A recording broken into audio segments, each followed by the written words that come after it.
Today we're going to break down the classic Dave Brubeck jazz song, Take 5. But before we do that, everybody take out your wallets, empty all the money out of it, and then put it back in your pocket.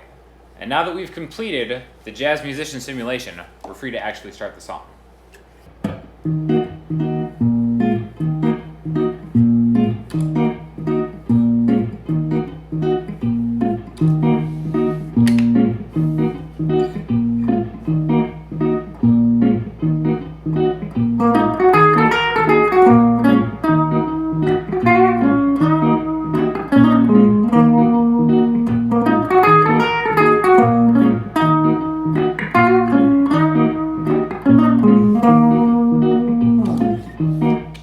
So basically this is a fantastic lesson in thinking in a different time signature, specifically 5/4, which is why the song is called Take 5, because it's on an album called Time Out, which is one of my favorite jazz albums of all time. Again, I'm a little bit of a jazz poser, but that can't stop me from enjoying some awesome Dave Brubeck, one of my favorite jazz musicians ever.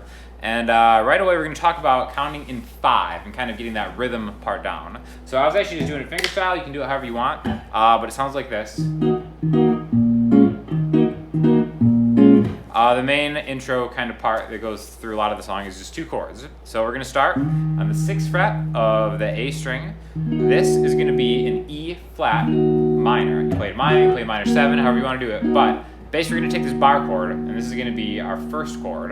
Now the second chord we're going to use is going to just be straight up a string, B flat minor 7. So for this one, let's start on the E flat. So I've got 6A, 8D, 8G, and 7B, right? And what I'm doing, my thumb is hitting the A string, and my fingers are kind of getting the chord. And we're going to talk about the counting in a second, right after we go over the next chord, which is super easy, B flat minor 7. I'm really just barring the 6th fret, and I'm getting the E string, skipping the A string, and then getting the rest of the chord, okay? So if you've never played in 5/4, the counting can be kind of tricky, going 1, 2, 3, 4, 5, 1, 2, 3, 4, 5, 1, 2, 3, 4, 5. So what I always thought was helpful for me, getting my head around 5, was counting to 3 and then counting to 2. Okay? So what I mean by that is let's break this rhythm down really super slowly.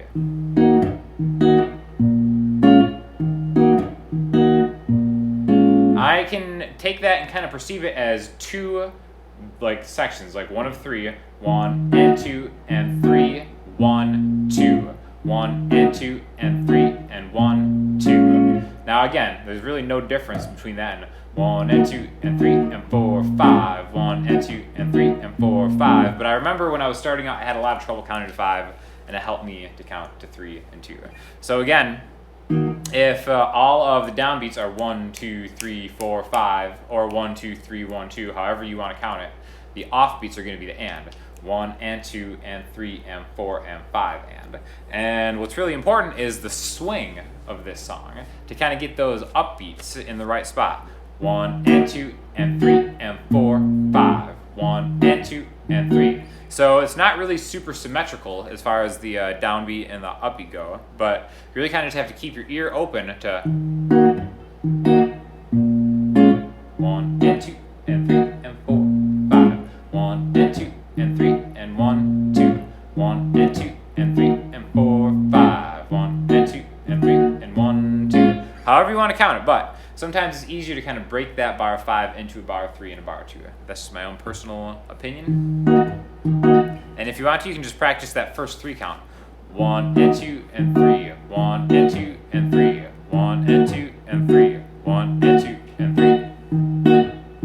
And notice how I'm kind of choking the chord. It's not like 1 and 2 and 3, 1 and 2 and 3, and 1 and 2 and 3. That's kind of leaving a lot of sustain there. It really is more of a kind of like a burst to kind of get the peppiness of that. And the way I'm doing that is I'm taking my left hand and I'm just releasing the pressure. It'll sustain until I let go, right? Now the next part, which is definitely played on like alto sax, which, come on, one of the great alto sax players of all time. We're gonna kind of just take maybe the E flat minor position shape and kind of walk through.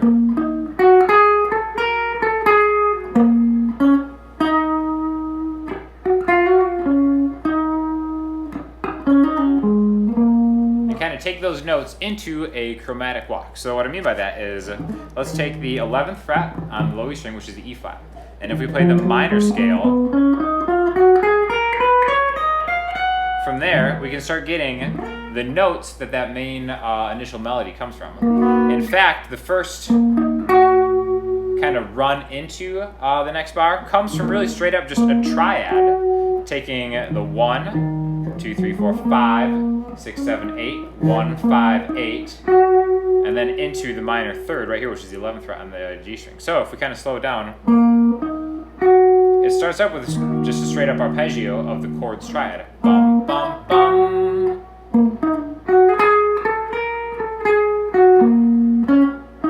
So after that first initial run,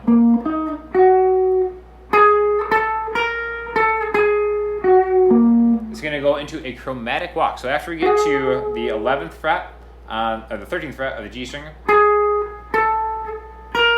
we're going to go up one note at a time, right? Again, that's called like a chromatic run or a walk. Now I'm choosing to grab the B flat on the B string instead of the 15th fret on the G string. I'm going to the 11th fret on the B string. Same difference. However you want to do it, right? So we've got the triad, chromatic walk backwards, back to kind of where we started at the 5 of that triad, and then to the 11th fret to the 13th fret on the D string. And again, a lot of this comes from just the minor scale, right?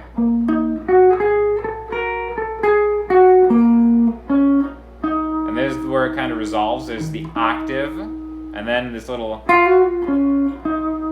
we're going to go into this hammer on from the 10th to the 11th fret on the G string into the 11th fret of the D string to the 13th fret of the D string. And then we're going to do the same thing, but starting here. A hammer on pull off on 11, 13D into where we end up here, which is B flat. So it's kind of like a good way of thinking of a phrasing of a solo as far as like where you're taking off and where you're ending. We start on the B flat, which is one of the chords, right? The B flat minor chord that we were playing earlier.